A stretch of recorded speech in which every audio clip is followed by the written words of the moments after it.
अस्मदाचार्यपर्यन्तां वन्दे गुरुपरम्परां श्रुतिस्मृतिपुराणानाम् आलयं करुणालयं नमामि भगवत्पादं शङ्करं लोकशङ्करं शङ्करं शङ्कराचार्यं केशवं बादरायणं सूत्रभाष्यकृतौ वन्दे भगवन्तौ पुनः पुनः समस्तजनकल्याणे निरतं करुणामयं नमामि चिन्मयं देवं सद्गुरुं ब्रह्मविद्वरम्।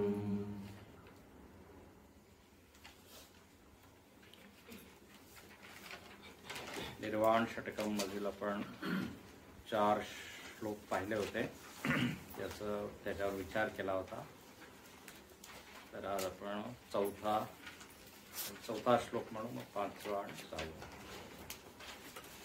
न पुण्यम न पापम न सौख्यम न दुःखम न पुण्यम न तीर्थम न वेदा न यज्ञम् अहं भोजनं नैव भोज्यं न भोक्ता चिदानन्दरूप शिवोऽहं शिवोऽहं चिदानन्दरूप शिवोऽहं शिवोऽहं। तर या स्तोत्रामध्ये आपण पाहत आहोत की भगवान शंकराचार्यांनी आपल्या स्वरूपाचंच वर्णन केलेलं आहे आणि मुख्य विषय इथे हा आहे की काय मी नाहीये त्याच्यावर जास्त भर दिलेला आहे। मी काय आहे त्याच्यासाठी तर फक्त एकच ओळ दिली आहे आणि ती सुद्धा परत परत त्यांनी प्रत्येक श्लोकामध्ये। तर याचा अर्थ काय होतो की जे आपण आतापर्यंत जी आपली सवय आहे किंवा चुकीचं ज्ञान आहे, चुकीचं ज्ञान आहे, चुकीचं ज्ञान म्हणावं लागेल, ते आधी विसरावं लागेल। ते मॅनेजमेंट वगैरे मध्ये म्हणतात ना, first you must learn how to unlearn. चुकीच्या सवयी किंवा चुकीची समज, तर आता मी अमुक आहे, मी तमुक आहे, मी असा आहे, मी तसा आहे, हे जे आपल्यामध्ये संस्कार पडलेले आहेत, 2-4 दिवसाचे नाही किंवा 2-4 महिन्याचे नाही, 2-4 वर्षाचे नाही, 2-4 जन्माचे नाही, अनंत कोटी जन्म। म्हणून आपण त्या गुरुस्तोत्रामध्ये एक श्लोक म्हणतो ना, अनेक जन्म संप्राप्त कर्मबंध विदायिने आत्मज्ञान प्रदानेन तस्मै श्री गुरवे। अनेक जन्म संप्राप्त, केव्हापासून हे म्हणजे केव्हापासून अज्ञान आहे हे आपण सांगू शकत नाही।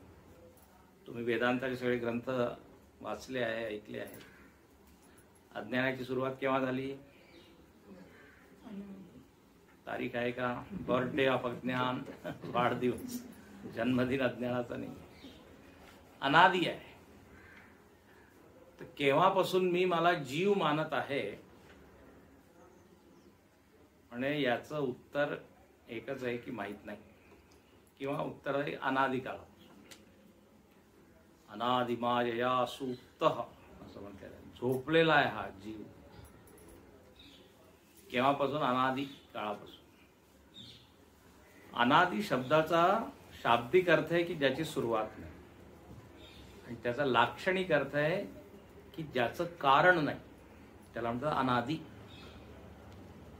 अकारण जी वस्तू आहे त्याला आपण म्हणू अनादि. अकारण, विदाउट एनी कॉज. तर अज्ञान म्हटल्याबरोबर हे मनामध्ये आलं पाहिजे की त्याचं काही कारण नाही. आपण लोक जे प्रश्न विचारत राहतात, कशामुळे अज्ञान, कुठून आलं अज्ञान, तर म्हणजे त्याचं उत्तर नाहीच आहे. अच्छा, जर आपण म्हटलं की अज्ञानाची सुरुवात झाली, तर त्याच्यामध्ये दुसरा एक प्रश्न येईल. अज्ञानाची सुरुवात झाली म्हणजे आधी ज्ञान होतं, है ना? तर तिथे एक असा एक आक्षेप आहे की जर ज्ञान आहे तर ज्ञानाच्या उपस्थितीमध्ये अज्ञानाची सुरुवात कशी होईल? परत सांगतो, अज्ञानाची सुरुवात झाली असं जर मी म्हटलं, म्हणजे अज्ञानाच्या आधी काय होतं? ज्ञान होतं. अच्छा, जर आधी ज्ञान होतं तर मग अज्ञान कसं सुरू होईल? अज्ञान हे असंच आहे जसं उजेडामध्ये अंधाराची सुरुवात. उजेड जर आहे तर अंधार तिथे कसं सुरुवात होईल? म्हणून पहा, नेहमी अंधार जो आहे ना तो अनादिकाळी नाही. अंधाराची काही सुरुवात नाही होत. उजेडाच्या प्रेझेन्समध्ये अंधार येऊ शकत नाही. त्याचप्रमाणे ज्ञानाच्या उपस्थितीमध्ये अज्ञानाची सुरुवात होऊ नाही शकत. याचाच अर्थ काय आहे? अज्ञान अनादि आहे. अच्छा, अज्ञान अनादि आहे म्हणून काय आहे? जीवत्व सुद्धा अनादि आहे. एकानंतर एक सगळे परिणाम होतील. जीवत्व, जीवहूड म्हणजे मी जीव आहे ही वृत्ती, ही वृत्ती अनादिकाळ होईल. म्हणून तपोवन महाराजांकडे कोणी गेलं आणि ते कोणीतरी विचारलं की अज्ञानाची सुरुवात केव्हा झाली, किंवा अज्ञान काय आहे, जीवत्व काय आहे, मला ते उत्तर पाहिजे. अज्ञानाचं ज्ञान मिळवायचं. तर ते म्हणाले, इतक्या लांब तू हिमालयामध्ये अज्ञानासाठी आलाय की ज्ञानासाठी? तर आपले सर्व शास्त्र काय म्हणतात, तिकडे विचार नका करू की अज्ञान का झाला, कुठून, कसा, काय. अज्ञान नष्ट कसा होईल हे विचार. अज्ञान संपेल कसं हे विचार. आणि पण जी वस्तू अनादि असते असं जरूरी नाहीये ती अनंत राहील. अनेक वेळा आपण हे दोन्ही शब्द एकाच वेळी उपयोग करतो. अनादि अनंत असं एकदम म्हणतो. भगवंताविषयी ठीक आहे, भगवंत अनादि आहे, अनंत आहे. आत्मा अनादि आहे, अनंत आहे. पण अज्ञान अनादि आहे पण अंतवान आहे ना? तर म्हणून विचार हा करायचा आहे की मला ज्ञान कसं मिळेल. तर इथे शंकराचार्यांनी सांगितलं की तुम्ही स्वतःला कर्ता मानलेला आहे. कर्तृत्व जे आहे, कर्तृत्व म्हणजे जीवत्वाचंच एक काय आहे, एक लक्षण आहे. मी जीव आहे तर जीव म्हणजे काय, मी करणारा आहे, ही वृत्ती. जीवाचे लक्षण काय सांगितलेले आहे? कर्तृत्व भोक्तृत्व संपन्न, इहलोक परलोक गामी, सुखी दुखी होणारं जे अस्तित्व आहे त्याला म्हणतात जीव किंवा इंडिव्हिज्युअल. काय ज्याच्यामध्ये कर्तृत्व भोक्तृत्व आहे, म्हणजे ही वृत्ती आहे की मी मी मी केलंय, मी करणार आहे, मी. तर मराठीमध्ये कर्तृत्व म्हणजे फार सकारात्मक, याचं कर्तृत्व आहे असं म्हणतो ना आपण. पण संस्कृतमध्ये कर्तृत्व काही चांगलं नाहीये. वेदांतामध्ये स्वतःला कर्ता मांडणं म्हणजे, काल सांगितलं ना मी, मूढात्मा आहे तो मूढ आहे. आता हेच आहे, भाषा वेगवेगळ्या आहे, त्याच्यामध्ये अर्थभेद होऊन जातो, काहीच्या काही होतो. आता हिंदीमध्ये एक शब्द आहे, अनेक चांगले चांगले लोक जर कुठे सभेमध्ये बसले तर तिथे म्हणतात अनेक संभ्रांत लोक या सभेमध्ये विराजमान आहे. तर संस्कृतमध्ये संभ्रांत म्हणजे सम्यक भ्रांत, पूर्णपणे जो भ्रमित आहे. आता विपर्यास झाला ना अर्थाचा उलटाच अर्थ. तर असे अनेक शब्द आहेत, काहीचा काही. घास शब्द माहिती की नाही, घास. नवरा मुलगा मुलगीला घास देता है शादी में. घास म्हणजे तर कर्तृत्व,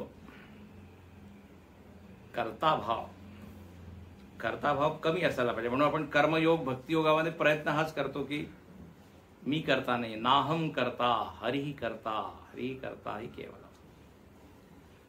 त्वया कृतम तू फलभुक त्वमेव मधुसूदन. पूजेच्या नंतर एक श्लोक म्हणतो, यत् कृतम यत् करिष्यामि तत् सर्वम न मया कृतम. जे मी केलं आहे, जे मी करीन ते मी करत नाही. अहम निमित्त मात्रम.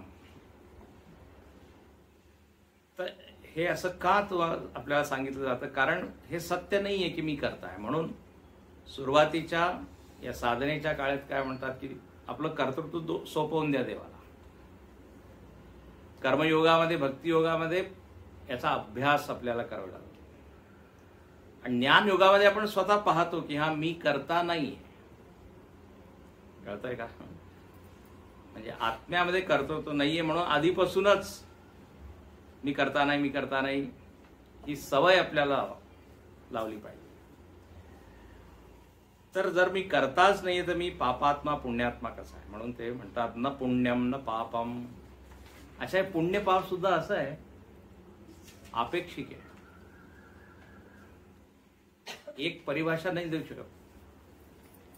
आता एका धर्मामध्ये ज्याला पाप म्हणतात दुसऱ्याला पुण्य, असं होतं की नाही? आपल्या धर्मामध्ये सुद्धा आहे. परिस्थिती जर वेगळी असेल तर जे पाप आहे तेच पुण्य म्हणवलं जातं. खोटं बोलणे सोपं उदाहरण आहे.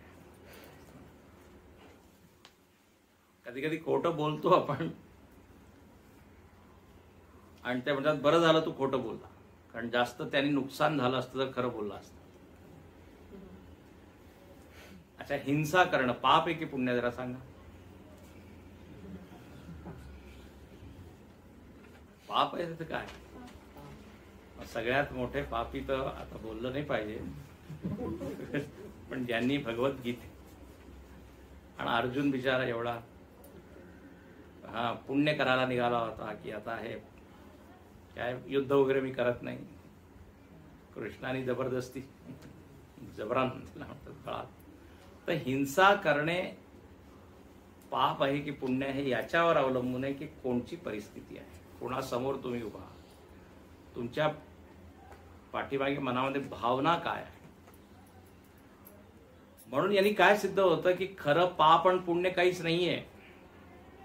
म्हणजे आत्मदृष्टीने जर बघितलं,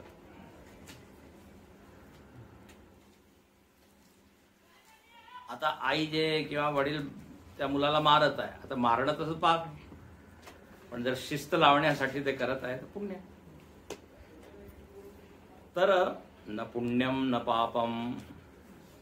चैतन्यामध्ये काही पाप पुण्य नाही. न सौख्यम न दुःखम. सुख दुःख नाहीये.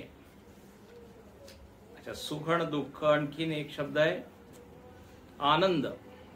याच्यावर तुम्ही ऐकलं असेल. सुखाचं विरोधी शब्द काय? दुःख. आनंदाचा विरोधी शब्द काय? दुःख. सुखाचं दुःख झालं आनंदाचं. अनानंद. नुसतं संस्कृत. म्हणून ते म्हणतात की आत्म्यामध्ये सुख नाही, आत्म्यामध्ये आनंद आहे. चिदानंद रूप.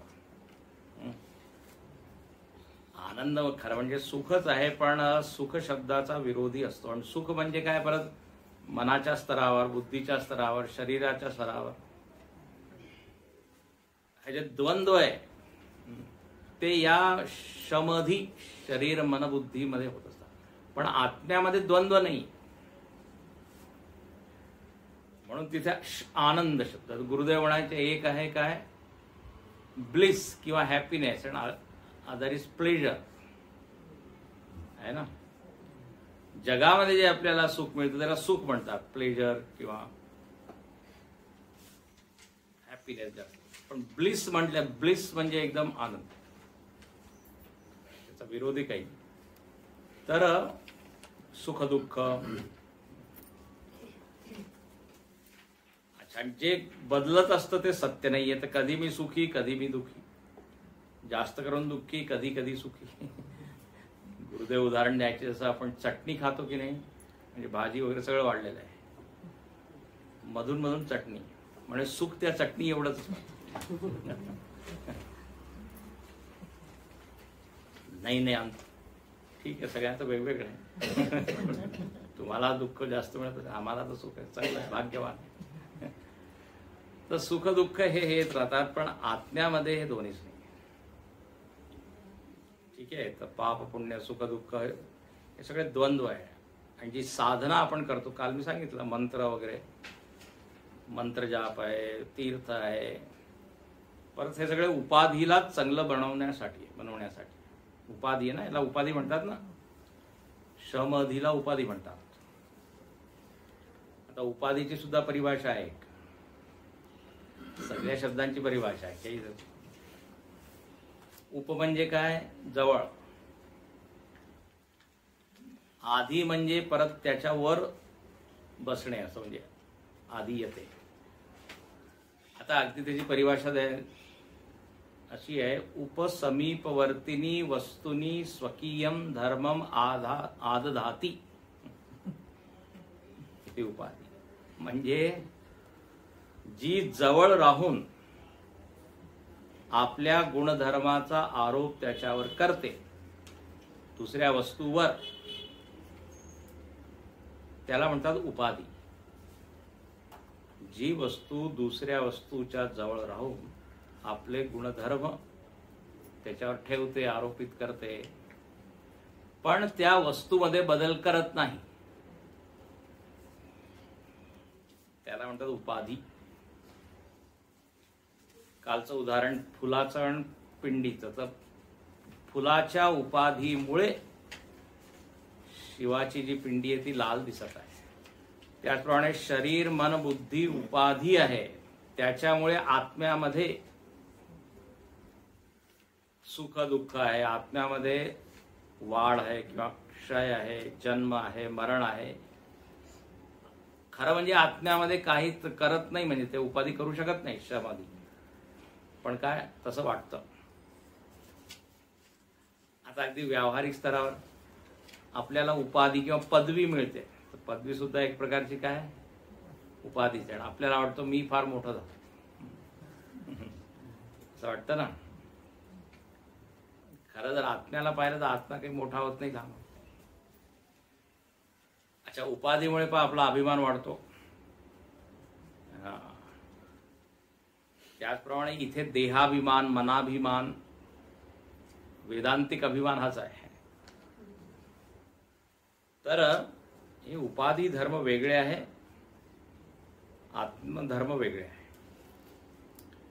अहम भोजनम नैव भोज्यम न भोगता. मी भोजन भोगता नाही. आता भोजन म्हणजे एक क्रिया आहे. आता सर्व क्रिया आहे, जे काही मी करत आहे, मी द्रष्टा नाहीये, मी दर्शन नाहीये, मी दृश्य नाही. झालं ना तिन्ही. दृश्य बाहेर आहे, द्रष्टा मी आहे, आणि जी क्रिया आहे त्याला म्हणू आपण दर्शन. तर या तिन्ही वस्तू आत्म्यामध्ये नाहीये. त्रिपुटी रहित. ध्याता ध्यान ध्येय. नंतर काय, ज्ञाता ज्ञेय ज्ञान. प्रत्येक इंद्रियाचा आपण करू शकतो. तर मग आत्म्याची काय भूमिका आहे? आत्मा कुठे आहे? What is the role of आत्मा?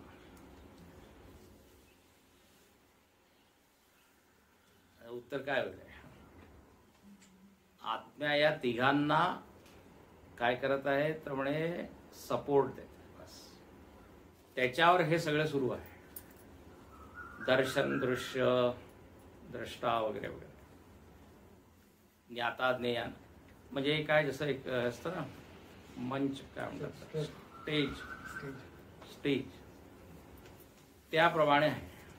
चैतन्यावर हे सगळं. जेव्हा मी डोळ्याशी तादात्म्य करतो तेव्हा मी स्वतःला काय मानतो? द्रष्टा. झालं ना. जेव्हा कानाशी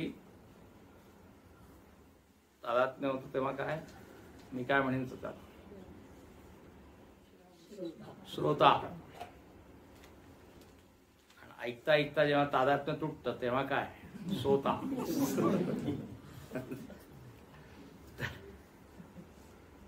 आत्म्यामध्ये स्वतःमध्ये काहीच नाहीये. श्रोतृत्व नाहीये, द्रष्टृत्व नाहीये, आहे की नाही? जुडण्यामुळे त्याचे एक एक नावं होतात. जसं तुम्ही ऑफिसमध्ये जाता तर ऑफिसमध्ये खुर्चीवर बसल्याबरोबर अहम मॅनेजर, ऑफिसमध्ये गेल्यावर अहम ऑफिसर, घरी आल्यावर दुसरे मॅनेजर आहे, दुसरे लोक मॅनेज करतात.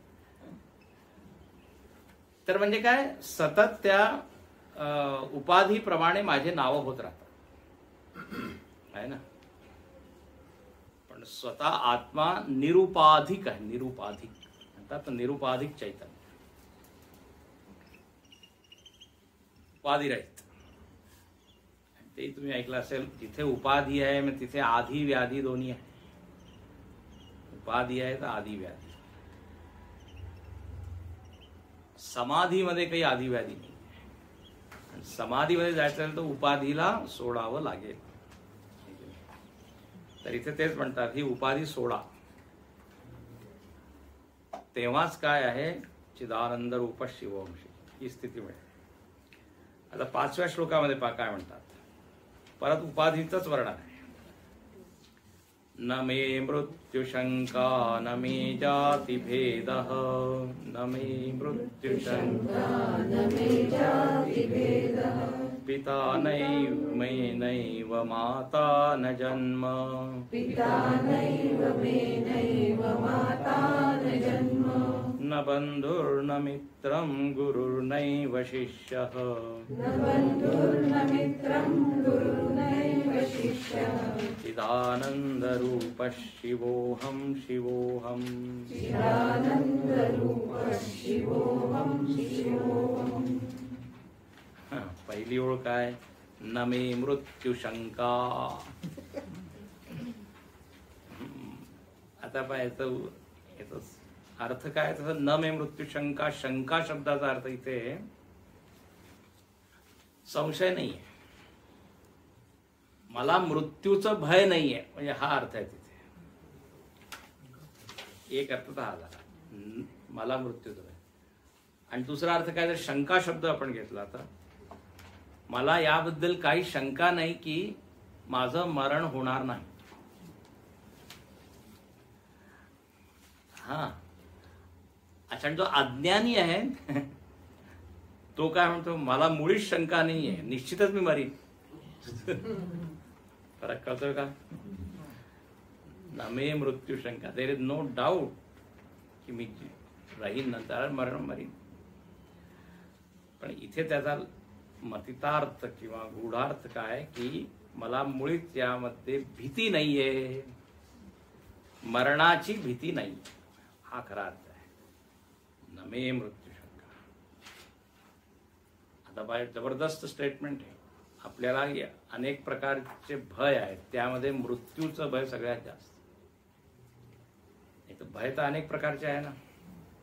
भीती, लोक काय म्हणतात, मला अंधाराची भीती वाटते, कोणी काय म्हणतात भूताची भीती वाटते, कोणी काय म्हणतं पाण्याची भीती, कोणाला उंचीची भीती, वर 10व्या मजल्यावरून पाहू नाही शकत, चक्कर येतात. तर अनेक प्रकारचे भय आहे. एकाने सांगितलं मी प्रवचनाला येत नाही का, म्हणे भय आहे की ते प्रवचन संपेल की नाही.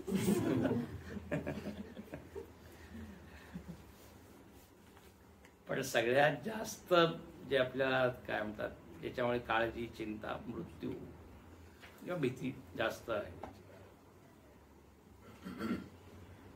अच्छा, मृत्यूची एवढी भीती का आहे? याचं कारण खरं म्हणजे हे आहे, आपण मृत्यूला घाबरत नाही. खरं आपण घाबरतो यासाठी की कुठे मी जाईन यानंतर हे माहित नाही, एकदा अनिश्चित. आणि दुसरं काय, सगळं मला सोडावं लागेल जे मी सगळं एवढ्या मेहनतीने उभं केलं.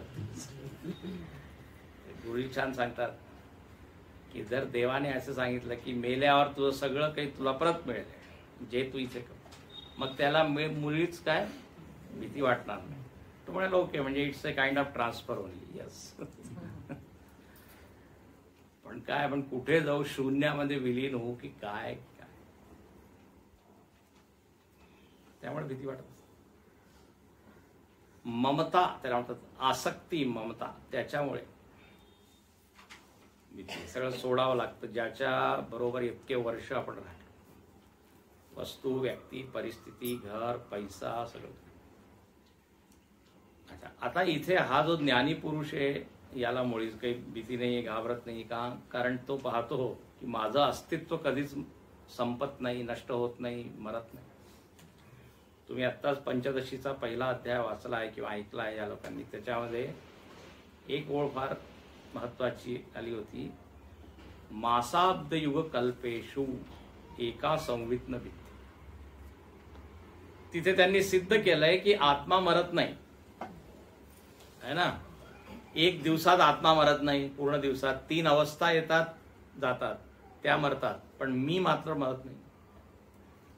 अच्छा, दुसऱ्या दिवशी सुद्धा परत त्याच 3 अवस्था येतात, म्हणजे दुसऱ्या दिवशी सुद्धा म्हणजे आत्मा आहे. 7 दिवसात सुद्धा त्याच अवस्था आहे, म्हणजे 7 दिवस मी आहे, महिनाभर मी आहे ना. फार छान विचार. 12 महिने मर मी आहे, म्हणजे वर्षभर आहे. वर्षाला जोडलं तर मग काय, अब्द, म्हणजे काय म्हणतात त्याला, डिकेड म्हणजे दशक, शताब्दी, शतक, आणि मग मिलेनियम, त्याला काय म्हणू मराठी, सहस्र काही येईल ना. आणि मग कल्प, पूर्ण कल्पामध्ये माझा नाश होणार नाही. कल्प म्हणजे 4 युग मिळून महायुग ज्याला आपण,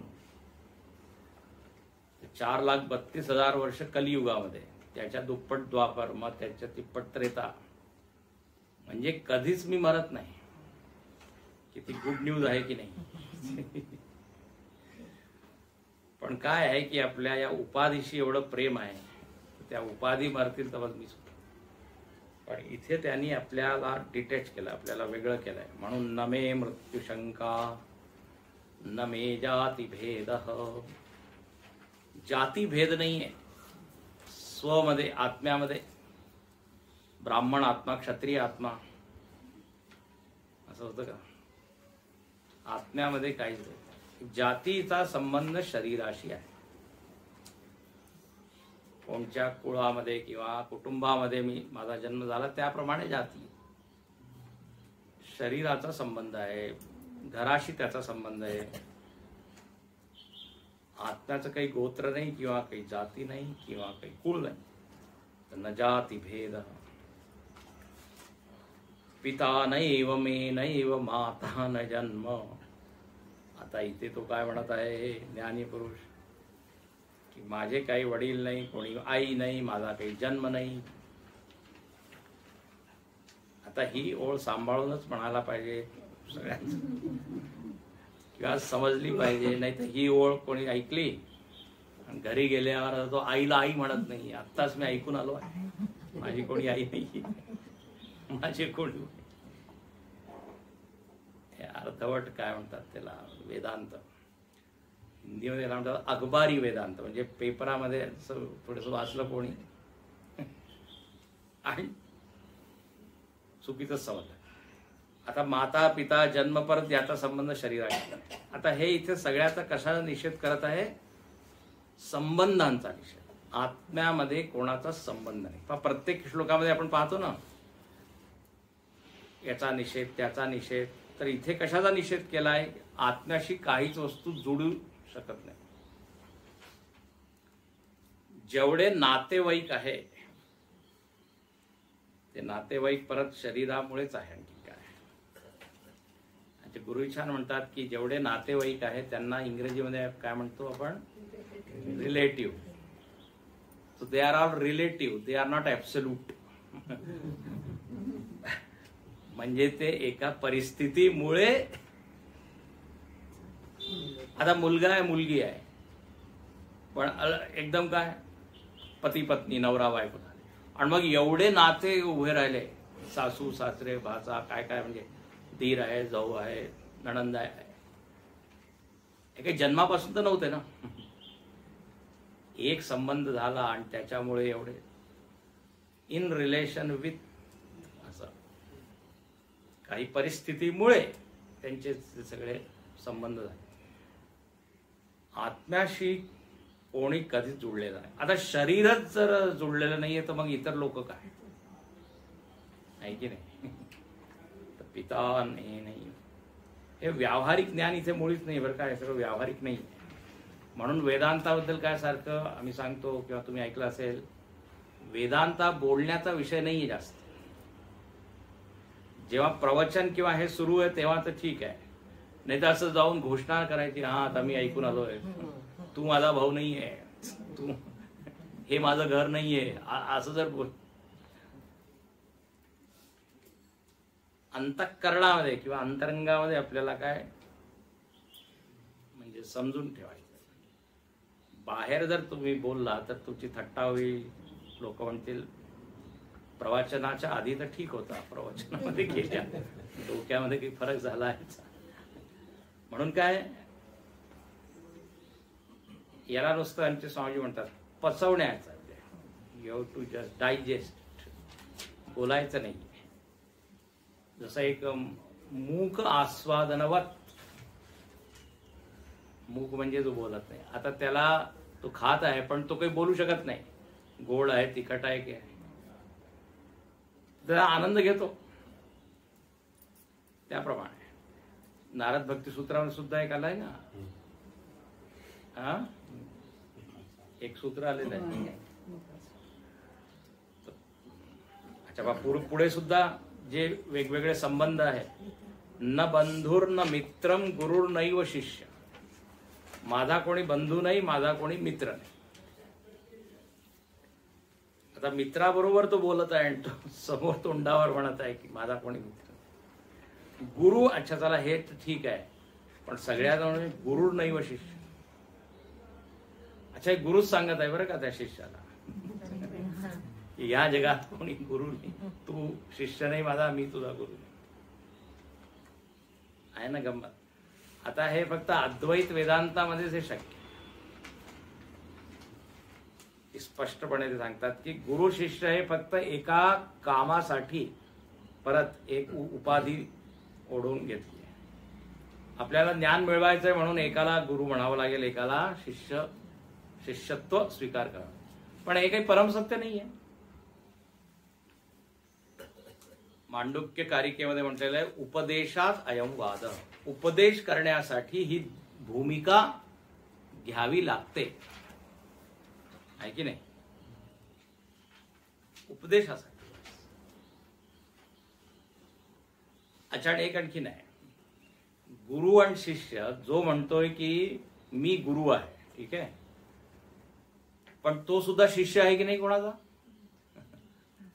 आता प्रश्न आहे, तो गुरु आहे की शिष्य आहे? तर मग हे विचारावं लागेल. हा, त्यांच्या गुरुच्या अपेक्षाने तू कोण आहे? शिष्य आहे. पण शिष्याच्या अपेक्षाने गुरु. हे रिलेटिव्ह झालं की नाही? अपेक्षित सापेक्षवादाचा जो सिद्धांत आहे, थेअरी ऑफ रिलेटिव्हिटी, हीच आहे. इथे काहीच असं नाहीये जे की आपण म्हणू शकतो की हे परमसत्य आहे. फक्त आत्म्याला सोडून बाकी सगळंच. आता मी साधं उदाहरण देतो नेहमीच. इथून एअरपोर्ट किती लांब आहे? किती वेळ लागेल इथून एअरपोर्ट जायला विमानतळावर? 40 मिनिटं. मुंबईला जर विचारलं किती वेळ लागेल तर ते म्हणतात किती वाजता तुम्ही जाल, आहे की नाही? सकाळची वेळ, संध्याकाळची वेळ, हे याच्यावर अवलंबून आहे किती वाजता. म्हणजे झालं की नाही, एक निश्चित तुम्ही सांगू नाही शकत. अच्छा, एअरचा तर रूट घेतला तर जवळ दिसेल, आहे की नाही? परत तेच आहे की आपण म्हणतो वर खाली उजवी किंवा डावी बाजू.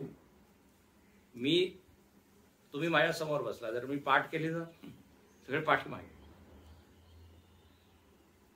तर स्पेस टाइम जे पण आहे, देश काळ वगैरे सगळं काय. आता किती वाजले? आता आपण 5:35. पण जर अमेरिकेत गेला तर आहे की नाही, टाइम बदलला की. एकाला सांगितलं तू ध्यान करत जा सकाळी, तो दुपारी 4 वाजता ध्यान करतो. दुपारी नाही, संध्याकाळी 5 वाजता 6 वाजता. अरे म्हणे सांगितलं ना ब्रह्ममुहूर्तामध्ये ध्यान कर. म्हणे अमेरिकेच्या टाइम झोन प्रमाणे ब्रह्ममुहूर्त.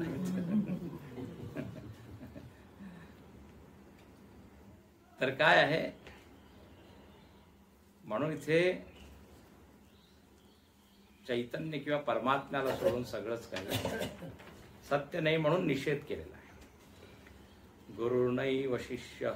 अच्छा, गुरु आणि शिष्य हे दोन्ही शब्द, गुरु तेव्हाच आहे जेव्हा कोणी शिष्य आहे, नाही तर गुरु शब्दाचा काही अर्थ आहे का? तो तुम्ही विनोद खूप ऐकला असेल, जगद्गुरु. जगद्गुरूचा विनोद ऐकला आहे ना? किती लोकांना नाही ऐकला? किती लोकांना? एकाने आपल्या घराच्या बाहेर लिहिलं, मी जगद्गुरु असं. लोक म्हणाले काय जगद्गुरु, कोणी दिसत नाही काही. जगद्गुरु म्हणजे हजारो शिष्य असायला पाहिजे तेव्हाच तू जगद्गुरु. नाही म्हणे माझा एक शिष्य आहे, त्याचं नाव आहे जगत. माझं काय झालं? जगद्गुरु. गुरुजींचा फार जुना जोक. तर अपेक्षिक आहे गुरु. जसंच मी म्हणतो की मी शिष्य आहे तर लगेच लोक कोण आहे तुमचे गुरु? दीक्षा कोण घेतली? पण आत्मदृष्टीने जर विचारलं तर काय गुरु आणि शिष्य? याप्रमाणे सगळ्याचा निषेध. अच्छा, आता आपण काय सगळ्याचा निषेध करतो तर एक अशी शंका येऊ शकते, म्हणजे आत्मा म्हणजे काय शून्य आहे का? कारण काहीच तुम्ही मानायला तयार नाही. सगळ्यालाच काय तुम्ही बाजूला करत आहे, हे मी नाही, मी नाही, मी. अशा गुरु शिष्य तर एवढा आता मोठी वस्तू आहे, म्हणजे मोठं काय म्हणू त्याला नाव आहे.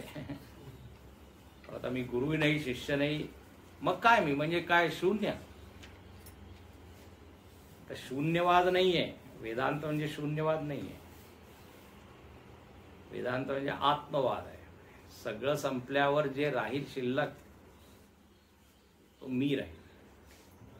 आणि कोणाला शून्याचा अनुभव होत नाही की मी शून्य आहे असं कोणी म्हणतं का? तुम्ही खूप ऐकलं असेल ना, शून्यवाद वगैरे आपल्या वेदांत बोध वगैरे मध्ये आलेलं आहे. म्हणून इथे लगेच म्हणतात, कारण जर असे 3 म्हणजे 3 लाईनी जर वाचल्या तर काय सगळं निषेध आहे. म्हणून लगेच ते म्हणतात नाही, एक आहे चिदानंद रूप, अहम चित रूप, न तो शून्य रूप. हे आपल्याला ध्यान करायचं आहे. आणि शेवटी म्हणतात, आता आत्तापर्यंत निषेध केला, आता इथे शेवटच्या श्लोकामध्ये मी कोण आहे याबद्दल थोडं जास्त म्हणजे शब्द दिलेले आहे.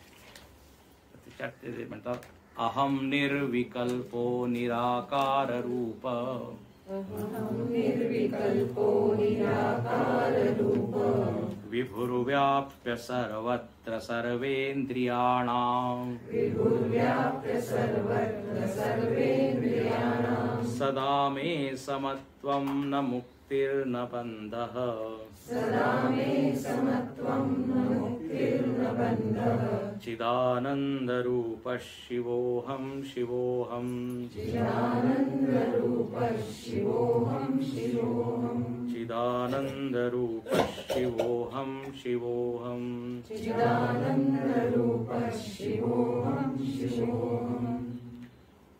आता इथे नाहम नाहम नाही आलाय, अहम.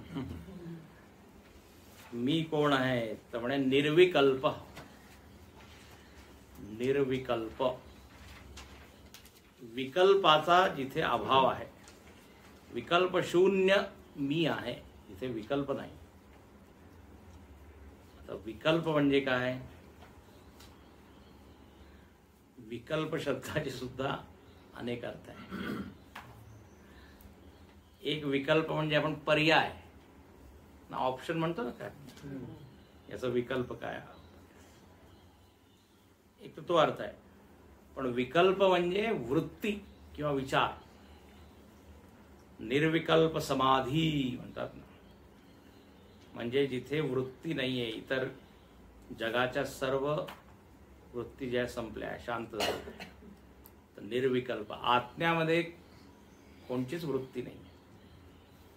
ज्ञानेश्वर महाराज म्हणतात की ब्रह्मतत्वाला ब्रह्म शब्द सुद्धा काय स्पर्श करू शकत नाही. म्हणजे ब्रह्माकार वृत्ती सुद्धा ब्रह्माला स्पर्श करू शकत नाही. तिथे काही वृत्ती नाही आहे. वृत्तीचं अधिष्ठान आहे, वृत्तीचं प्रकाशक आहे, वृत्तीचं ज्ञान ज्याच्यामुळे होतं ते तत्व आहे. वर्तनात वृत्ती असं म्हणतात. जे वर्तन करते त्याला म्हणतात वृत्ती. वर्तन म्हणजे नर्तन, म्हणजे ज्याच्यामध्ये काय क्रिया आहे त्याला म्हणतात वृत्ती. आपण जसं सकाळी उठतो, मन जागृत अवस्थेमध्ये येतं आणि मन जागृत झालं की पहा सगळे ऍक्शन सुरू होतात. मनामधील वृत्ती सुरू झाली किंवा प्रवृत्ती, वर्तन, आवर्तन, नर्तन. पण आत्म्यामध्ये काहीच नाहीये. म्हणून शांतम शिवम अद्वैतम असं म्हटलं आहे. तर निर्विकल्प, काही विकल्प नाही. आणखीन विकल्प म्हणजे द्वैत सुद्धा असतं बरं का. द्वैत तेही नाही. इथे इंग्रजीमध्ये गुरुदेवनी सांगितलं, आय एम डिवाइड ऑफ ड्युअलिटीज. द्वितीयता नाही. आणखीन विकल्प म्हणजे आपण जे म्हणतो ना, संकल्प विकल्प, विविध कल्पना, विरुद्ध कल्पना, त्याला म्हणतो विकल्प. तर त्याचा जिथे अभाव आहे, निर्विकल्प. आता ज्या वस्तूबद्दल हे सगळं सांगितलं जात आहे, त्या वस्तूला जर आपण बघितलं तरच हे सगळं कळेल. तिथपर्यंत आपण जरा पोचलो, मग नाही तर आपण तर मनाच्या स्तरावरच राहतो ना. म्हणून ते स्वामीजी नेहमी सांगायचे की जे वर्णन होत आहे तिथे टिकून, तिथे राहून मग पहा. ते म्हणायचे नुसतं वहीमध्ये लिहू नका, वही मुक्त होईल.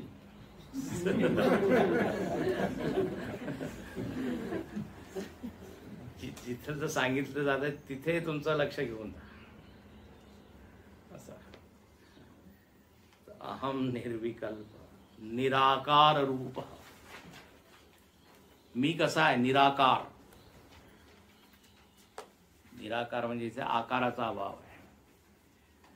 आता पहा, आत्म्यामध्ये काही आकार आहे का? जरा आता आपण अनुभव करू शकतो, पाहू शकतो त्यामध्ये काय आत्म्याचा काय आकार आहे, जरा विचार करा.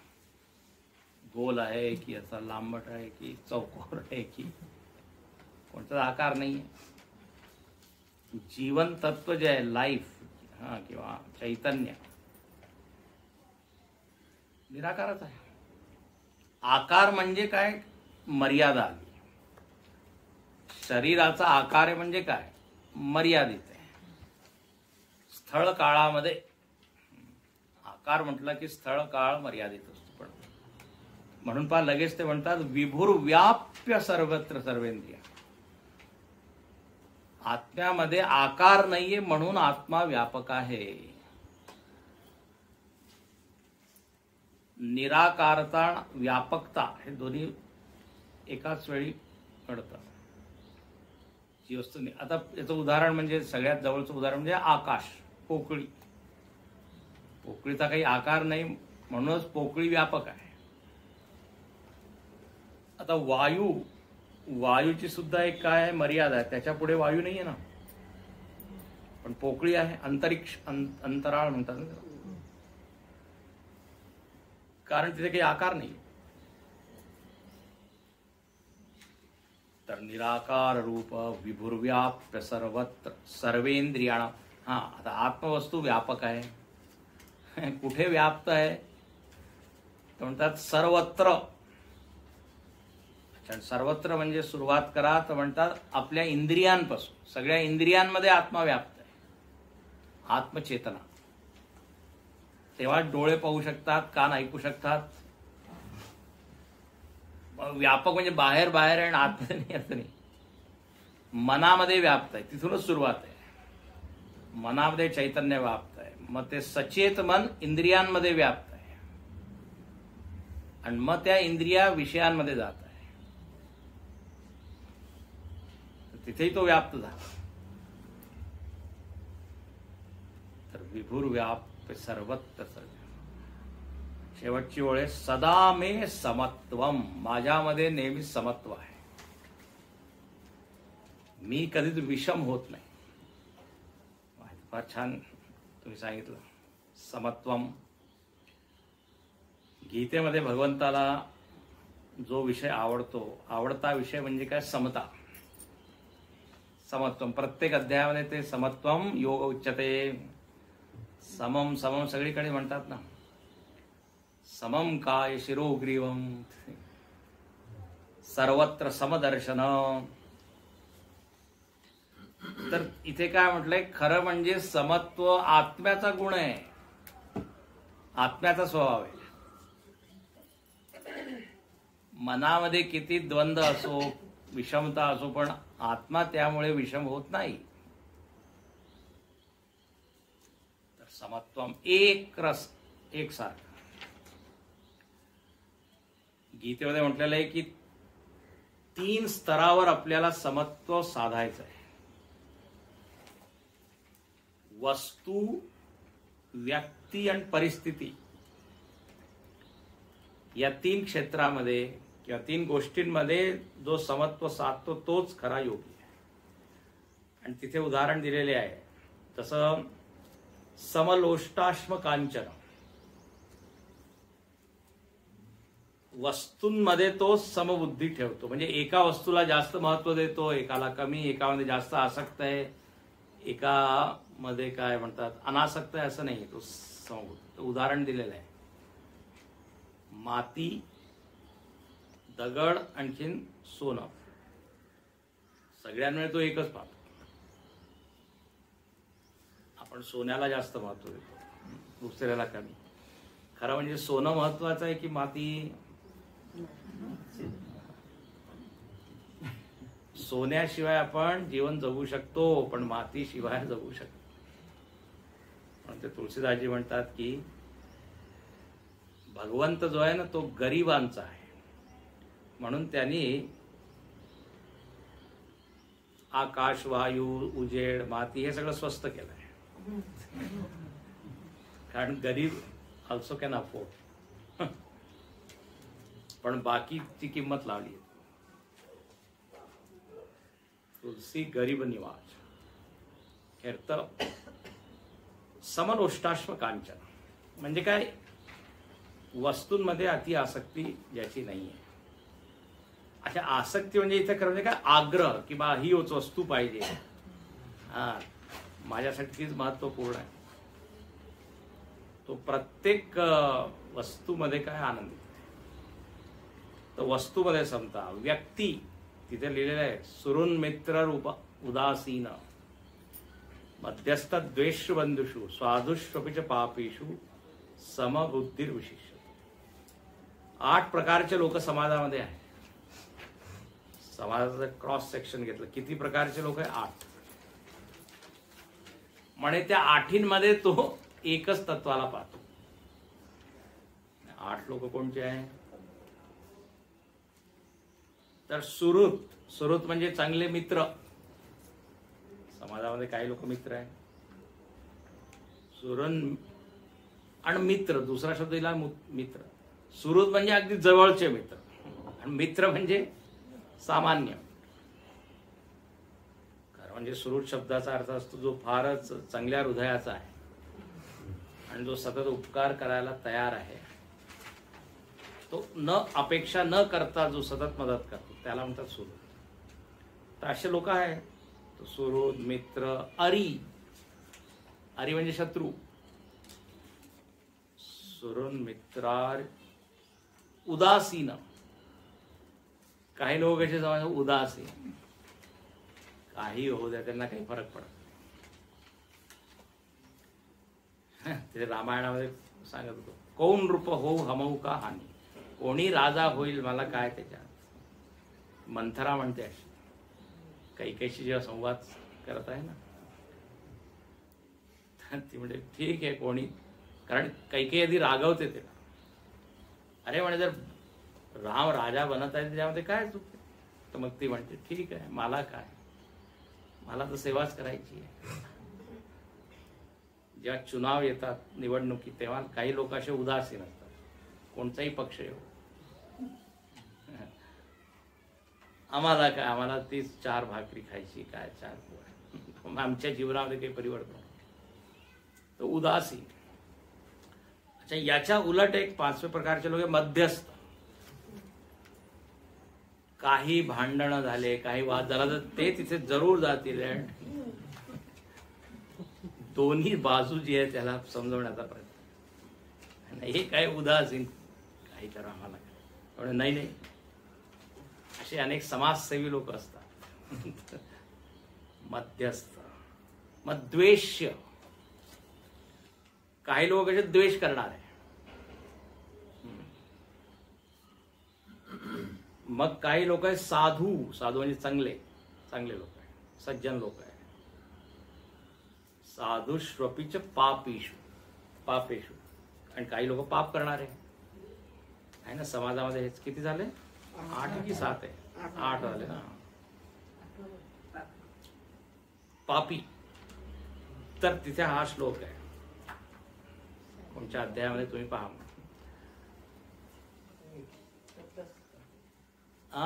मध्यस्थ, तटस्थ त्याला म्हणून. आता हे तर झालं व्यक्ती, वस्तूंचं उदाहरण दिलं. मग एक आहे परिस्थिती. समत्ववरून मी सांगत आहे. परिस्थिती म्हणजे परिस्थिती शीतोष्ण सुख दुःखेषु सम संग विवर्जित. आता शीत उष्ण ही काय परिस्थिती आहे, किंवा तुल्य निंदा स्तुतिर्मौनी. निंदा स्तुती, मान अपमान, अशा या परिस्थितींमध्ये जो सम राहतो. आणि याचं उदाहरण म्हणजे प्रभू रामचंद्र आहे. प्रसन्नताम या अनगता विषेकस तथा न ममले वनवास दुःखता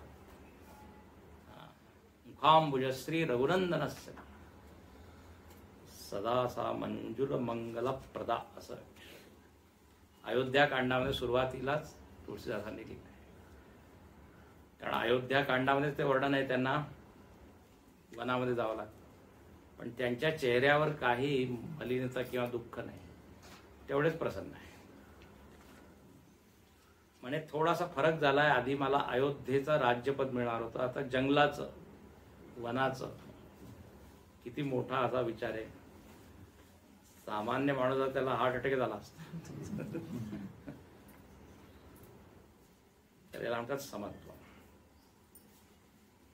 सदा मे समत्वम. आत्मा सम आहे. म्हणून जेव्हा आपण प्रॅक्टिस करू समत्वाची, तेव्हा या आत्म्याचं जे लक्षण ते आपल्याला दिसेल की हा आत्मा बरोबर समच आहे. म्हणून परत सवय कारण पहा, जसं ध्येय आहे ना त्याप्रमाणेच आपली साधना झाली पाहिजे. जर आत्मा विषम असता, लक्षात येत नाही का, तर काय सांगितलं जातं, विषमतेचाच तुम्ही काय करा, प्रॅक्टिस, प्रयत्न करा, अभ्यास करा. कारण तर ध्येय काय आहे, विषम आहे.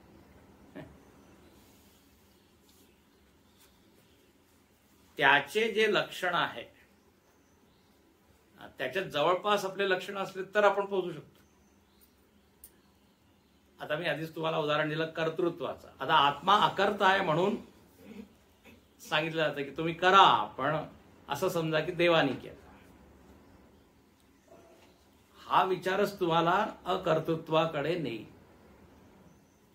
असे सगळे आहे, जेवढे हे जीवन मूल्य आहे खरं म्हणजे ते सगळे आत्म्याचे आहे. क्षमा केली पाहिजे, आत्मा क्षमा करतो. हिंसा केली नाही पाहिजे, आत्मा अहिंसक आहे. समत्व, समतेचा अभ्यास, कारण आत्मा सम आहे. असं आहे, सदा मे समत्व न मुक्तीर्न बंध. आहा, मुक्ती न बंध. अरे मग कशाला एवढं सगळं जुळायला? मुक्ती नाहीच आहे. परत मुक्ती शब्द सुद्धा अपेक्षिक आहे ना, बंध शब्दाच्या रेफरन्स मध्ये, रिलेशन मध्ये. आता जोपर्यंत आपल्याला अज्ञान असतं तोपर्यंत आपल्याला असं वाटतं की मी बंधनात आहे आहे आहे. म्हणून गुरु काय म्हणतात, सद्गुरू काय म्हणतात, अरे तुला एक दिवस काय मिळेल, मोक्ष मिळेल, मुक्ती मिळेल, हे अभ्यास कर, असं कर. अच्छा, जेव्हा त्याला मुक्ती मिळते तेव्हा तो काय पाहतो की आमचे गुरु फारच खोटं बोलत होते, मी कधी बांधलेलाच नव्हतो. नेहमीच मुक्त होतो, बंधनाचा भ्रम होता की नाही, भ्रम होता. नेहमी उदाहरण मी देतो, स्वप्नामध्ये जर तुम्हाला तुरुंगात ठेवलं स्वप्नामध्ये, तर आता त्या तुरुंगामधून जर मला बाहेर यायचं असेल तर काय करावं लागेल? काही खटला किंवा काही आणखीन कोर्ट कचेरी काही करावी लागेल का? नाही. का? कारण तिथे काही खरं तर नाहीच, फक्त एकच काम करावं लागेल, जागवावं लागेल, उठावं लागेल. मुक्ती तिथेच आहे. आणि अच्छा, उठल्यावर असं नाही आपण म्हणून की मी बंधनात होतो, बरं झालं आता उठलो. मी कधीच नव्हतो. पण जेव्हा मी स्वप्नामध्ये आहे तेव्हा आपल्याला कधी विचार येतो का की मी मुक्त आहे? त्या तुरुंगामध्ये तर मला वाटतं खरोखर मी तिथे आहे. त्याचप्रमाणे अज्ञान अवस्थेमध्ये खरोखर आपल्याला वाटत असतं खरंच काय दुःख आहे, बंधन आहे, अमुक आहे, तमुक आहे. पण जर तत्वाकडे आपण पाहिलं, लक्ष दिलं तर कळेल की भवसागर सब सुख गयो होय, फिकर नाही मोही तरन नकी, मोही लागी लगन गुरुचरण नाही. मीराबाई काय म्हणते की असं नाही की गुरुची भक्ती केल्यामुळे मी भवसागराच्या पलीकडे गेली, असं नाही म्हणत. ती काय म्हणते, भवसागर वाळलं म्हणजे काय, सुकलं म्हणजे नव्हतंच. जसं मृगजळ, मी मृगजळाच्या तिकडे गेलो आणि म्हटलं काय मी पार केलं, अरे ते नव्हतंच. तर फार आहे, म्हणजे उच्च स्थितीवरून ही ओळ म्हटलेली, न मुक्तीर न बंध. असं नाही, आत्मा जेव्हा मला वाटतंय की मी बंधनात आहे तेव्हा सुद्धा आत्मा मुक्तच आहे. हे वेदांताचा, हा वेदांताचा सिद्धांत. हे पहा, जेव्हा भ्रम असतं तेव्हा ती वस्तू खरं म्हणजे तशीच्या तशीच असते, त्याच्यामध्ये काही फरक नसतो. म्हणजे जेव्हा दोरी जर साप आपल्याला दिसत आहे तर तेव्हा सुद्धा ती दोरीच आहे. असं नाही की जेव्हा मला साप दिसत आहे तेव्हा साप आहे, मग जेव्हा उजेड किंवा प्रकाश टाकला तेव्हा दोरी झाली, असं नाहीये. साप दिसत असताना सुद्धा दोरीच आहे, तर बंधन असताना सुद्धा मी मुक्तच आहे. फार छान असं. तर असं रोज सकाळी उठून काय ध्यान केलं पाहिजे. म्हणून मी एक रचना केली आधी ती आपण मग सकाळी उठून हे जे वर्णन आहे तेच याच्यामध्ये केलेलं आहे मी. तुम्ही बहुतेक जर YouTube पाहिला असेल तर ऐकली असेल.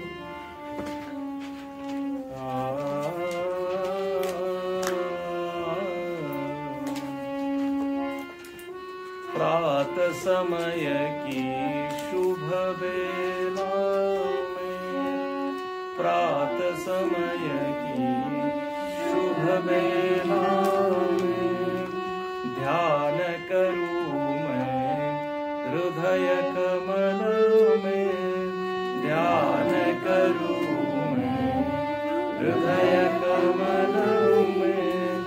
प्रात समय शुभ बेला में, प्रात समय शुभ बेला में नीरव निर्मलम अंतरतम में, नीरव निर्मलम अंतरतम में निर्विकार निःशब्द शांत में, निर्विकार निःशब्द शांत में निज रूप निरखूं निश्चल मन में, निज रूप निरखूं निश्चल मन में निराकार निर्बंध मुक्त में, निराकार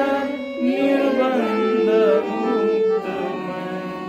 प्रात समय की शुभ बेला में, प्रात समय की शुभ बेला में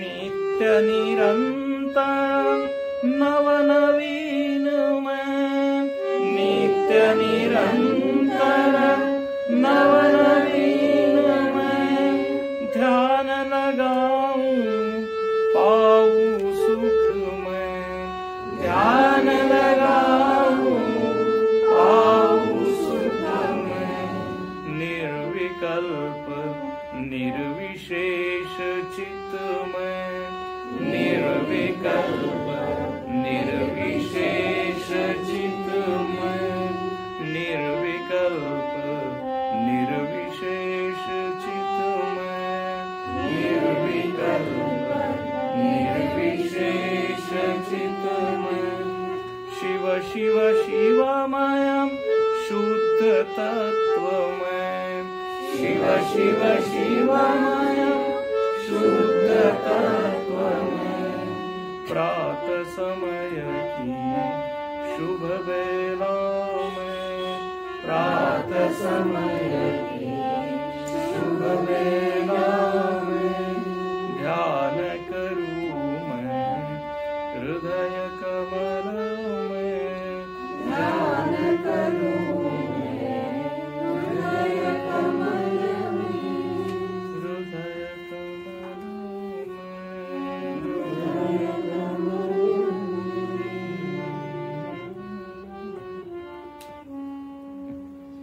शेवटचा दिवस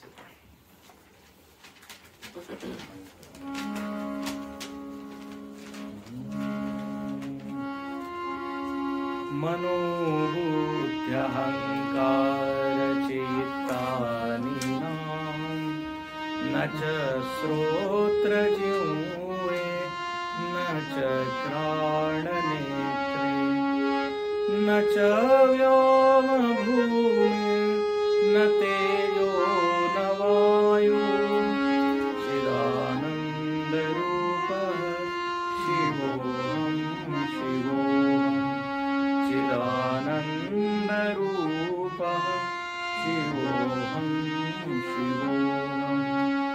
न च प्राण संज्ञो न वै पंचवायु न वा सप्त धातु न वा पंच पञ्चकोशः न वाक्पाणिपादौ न चोपस्थपायु चिदानन्दरूपः शिवोऽहं शिवोऽहं चिदानन्दरूपः शिवोऽहं शिवोऽहं न मे द्वेषरागो न मे लोभमोहो मदो नैव मे नैव मात्सर्यभावः न धर्मो न चार्थो न कामो न मोक्षः चिदानन्दरूपः शिवोऽहं शिवोऽहं चिदानन्दरूपः शिवोऽहं शिवोऽहं न पुण्यं न पापं न सौख्यं न दुःखं न मन्त्रो न तीर्थं न वेदा न यज्ञा अहं भोजनं नैव भोज्यं न भोक्ता चिदानन्दरूपः शिवोऽहं शिवोऽहं चिदानन्दरूपः शिवोऽहं शिवोऽहं न मे मृत्युशङ्का न मे जातिभेदः पिता नैव मे नैव माता न जन्म न बन्धुर्न मित्रं गुरुर्नैव शिष्यः चिदानन्दरूपः शिवोऽहं शिवोऽहं चिदानन्दरूपः शिवोऽहं शिवोऽहम् अहं निर्विकल्पो निराकाररूपः विभुर्व्याप्त सर्वत्र सर्वेन्द्रियाणां सदा मे समत्वं न मुक्तिर्न बन्धः सदा मे समत्वं न मुक्तिर्न बन्धः चिदानन्दरूपः शिवो